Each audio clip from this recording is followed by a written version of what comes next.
Bonjour et bienvenue dans cette nouvelle vidéo dans laquelle nous allons parler des prérequis pour installer Active Directory. Alors que nous nous préparons à installer Active Directory, il y a quelques conditions préalables dont nous voulons nous assurer que nous avons définies avant de commencer l'installation. En premier lieu, les contrôleurs de domaine nécessitent une adresse IP statique. Vous devez donc avoir une adresse IP statique sur la machine, sinon vous obtiendrez des messages d'erreur lors de l'installation. Nous devons également nommer l'ordinateur avant d'installer Active Directory. La raison est importante, vous ne pouvez pas modifier le nom de l'ordinateur après l'installation du répertoire.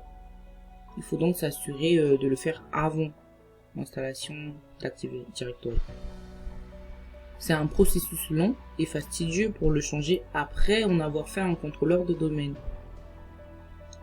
Donc assurez-vous que les adresses de serveurs DNS sont également définies.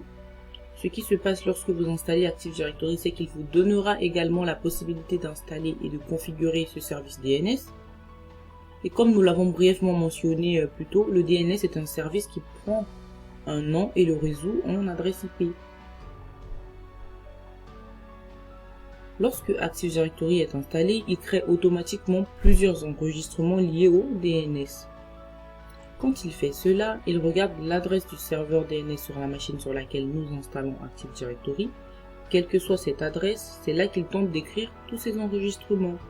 Et cette adresse sera la même que les adresses IP de la machine. Elle sera utilisée pour le DNS. Donc, il va donc écrire tous ces enregistrements directement sur la machine locale elle-même.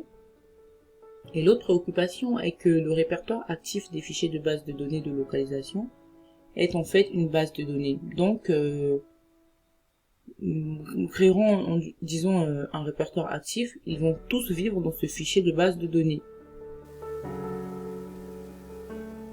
Idéalement, vous placeriez toujours cela sur un disque dur physique séparé de votre serveur.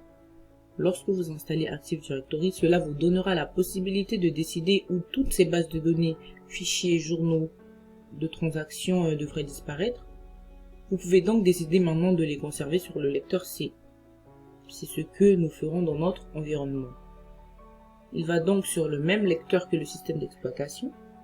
Et dans un monde réel, vous voudriez avoir le système d'exploitation sur un disque et vous voudriez un répertoire actif installé sur un autre lecteur physique. Il n'y a donc pas de conflit de disque entre les deux. Il faut juste s'assurer d'avoir un plan pour ceci, aussi longtemps que vous l'avez. Donc voilà tout ce qui est requis pour installer Active Directory.